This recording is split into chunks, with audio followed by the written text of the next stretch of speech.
another girlfriend, but they all live together. This is domestic. What do you think the children are watching? That's the way behavior is. That's fine. I can do that because look, she has her nails painted. She has her good hair. She's wearing some nice shoes. But this is how I'm going to react for real, so I can be in a position like them.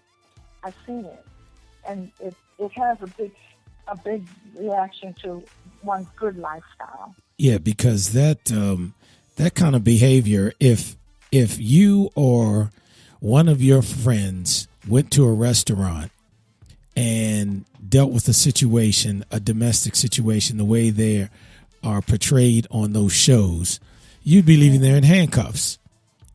And yet these are the top rated shows in the country right now. And again, and when you see at the end of that segment, you know, you always see the victim storm out, or they're crying and so forth and so on.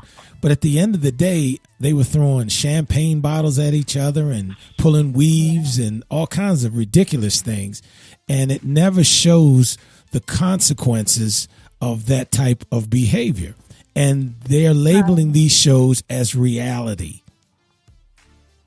Yes, they are. There's one thing I like to say to persons who are maybe listening and they are victims, or they have a family member that they know or someone they know that is a victim, to take an assessment of yourself. Ask yourself questions of, like, who are you? You know, start from the beginning of who you are. Start from and write it down. And then, what did you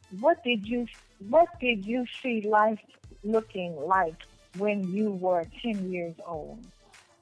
And what do you see life looking like as you see it now? And then look at the differences. And then say, how can I change, or what should I change? Begin to take a self-assessment, because each one is born one. You were not born in the same womb as the person you're having the domestic violence with. You were not. You do not have that same parent, unless your brother or sister are domestically fighting. But as a lover situation, you're not. So she came to you, and you came to him. I'm speaking in women's terms, to be together as one. If you cannot be together as one, look at the differences. Think about, and the same thing, if you love one another and you really want to conquer this, I don't say that everybody should just up and leave, but you get help. And if you want to conquer this, you work together to conquer it. And I've seen this happen in many cases, that they've worked together to conquer it. And because they're bringing two different types of personalities into the situation. And every personality does not match the other, or has no way of assimilating together to make good things happen. And they have to let it go. Wow. And also, let me apologize to one of our callers, Miss Beverly. She was trying to get in, and we were having some technical issues on this end. And so, Miss Beverly, we love to hear your comments, or you can chat with us. But we certainly apologize for that. But let's keep the discussion going. So, a lot of times when you see these situations of domestic violence, a lot of the time people say, or a lot of times when people leave the situation, they say that they're lucky because they could have been killed and stuff like that. But how often do you actually see people who are able to sort of turn things around and actually get help for the situation? Or how often do you see the abuser in the situation actually be willing to get that kind of help? And do you think that it's on both ends? Do you think that usually the person being abused sort of is comfortable or doesn't really want help, and that's why they won't get out of the situation? Or do you find that, couples are actually willing to go through the process of getting help successfully? And also, I stuck my foot in my mouth. That's Mr. Beverly. My apologies. But okay, the people that there are sometimes people who don't want help. They don't want help. They believe that they know what they're doing and they're correcting. And there's also the victim who says, "I'm just going to live with it." They don't want to. They don't want help. Everybody doesn't go to seek help, and some people just prefer to live with it. And we're trying to get them to understand that you don't have to live like that. The two of you can get help together. There was a situation that I experienced with someone in my neighborhood. She came running to my house, and she said, "He's beating me, did it up." I said, "Call police." I wasn't going over there, call the police. So she went back home, she called the police, and then he calls. He said, "I know she went to your house to get help, and you told her to call the police." I said, "Yes, I did. And if you need to call the police, you call the police too." So he said, then he said, "But the thing is that she likes it." So I went over there. The police were there, and he said to me, he said, "She likes me hitting her, and she only ran to you because she wanted sympathy." So the police officer at that point said that he wanted the man to take a walk, and he asked her to take a walk. Just both of them walk away from the home, different directions, and think about what they're saying. They eventually separated. But there are some people that say, I expect him to hit me. That's what I learned in my household. That if I burnt the cabbage, he's supposed to knock me up against my head, because that's what my dad did to my mother. And she learned from it. So there's all those types of behavior. It's a sick behavior. There's a psychiatric diagnostic code for this. It is a sick behavior, Well, I remember my dad the chief telling me that during his years on the force, domestic violence situations were some of the most dangerous situations to respond to because of that reason. They'd get called there, and then all of a sudden they don't want to press charges, and all of a sudden, they're kind of attacking the officer sometimes. So, this whole aspect of it being normalized and all of that within the household, would you say that it's just as abusive to subject your daughter to being submissive to a man in that way? Would you say that that's just as bad as a daughter being subjected to that kind of abuse? I would, and the courts see it the same way in some states. And I say that because there are times when I continue to educate myself, and I sit in the back of the courtrooms for different cases. I don't know anybody on trial, but I just want to see what's happening and how the justice system is treating it. And in one case, I sat there, and there was the man was in his orange suit, so that meant he was in jail. And the woman went up to testify to how he beat her. But his leeriness was, she's not going to say anything, and I'll be out of here in a minute. Wow. I'm watching him verse, And sure enough, she was there, and she was all swollen and hurt, and her child was with her.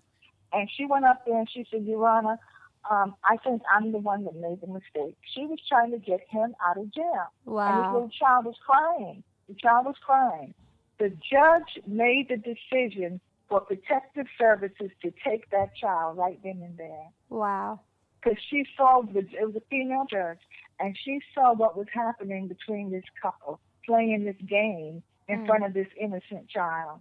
And protective services took the child. And that doesn't happen in every state because of different laws, but it happens in this state. So there's also the laws in South Carolina that at one point the Chief Law and I were talking about, that they have a proclamation in their policy that just says that we will not stand for domestic violence. And it doesn't go any further. So that state has the highest rate of killings and bad medical conditions due to domestic violence of all the states in the United States. Wow. Well, Let me, yeah. before we go to break, and BZ, I wanted to kind of share a comment from Mr. Beverly that he just sent to us. And wait a minute, give me a second here. What he was saying was his grandfather was a gentle and generous man, a great guy. He says, all of my aunts are wonderful women. My biological father was an abusive and angry man. Not only put hands on my mom, but my stepmom as well. I have lived my life, my 56 years so far, by making sure I never put my hands on any woman. I wonder where my dad got his behavior from, but to the point you all made earlier, there are many TV shows and movies today that are really raising kids to adults. Yep. We have abdicated parenting to media, and too many babies are having babies. Yep. And no one is teaching these kids that the hard work is not in making or having the child, it is in raising them to be understanding and responsible adults and parents. Amen. So, Yale, that is spot on. Spot on, Yale. And once again, we apologize to Yale and the other callers for the technical difficulties we had with the lines today. But that point is spot on. You have to teach your kids about being responsible people, keeping your hands off folks, learning to agree to disagree, learning how to talk to your spouse, your friend, or whoever it is in a manner that if we disagree, we're just going to have to leave it there. But under no circumstances should I go hands on and start beating people or cursing people out or abusing them mentally just because we're having a disagreement. Yale, you're absolutely right. That kind of behavior is absolutely unacceptable. And thank you so much for those amazing comments. I also agree with the fact of, and we'll talk about this more after the break, but the whole babies having babies thing. I think that if domestic violence is super prevalent in adults today, it might just increase, if not double, over the years, because as teenagers, I mean, I'm a young adult. I'm 21. But when I was a teenager, 16, I did not know how to effectively communicate. So, you have a 16-year-old having a baby. And it's like this child in its formative years is seeing a teenager try to communicate as a parent. And that is, I'm sure, not helping the cause. But let's talk about that after our break, because Dr. Douglas, you have certainly provided our audience with a greater understanding of the victim's perspective so far. So when we come back, let's kind of pick up on this point and let's examine what's next for the victims of domestic violence. You're listening to Straight No Chaser. We'll be right back.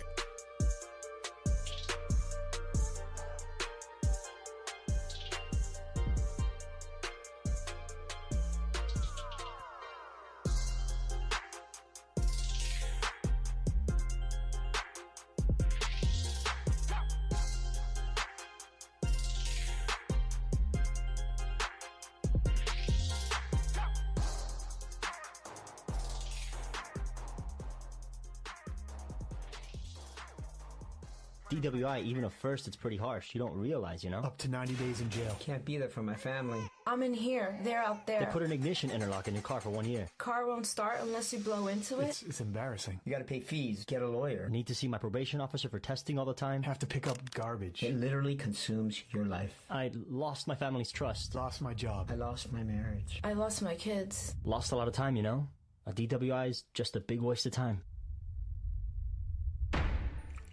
I just remembered it's election day. Are you going to vote? I don't know. I don't think I'll have time today. Millions of eligible voters in America never make it to the polls or even register to vote. When you don't vote, you're letting other people make decisions for you. And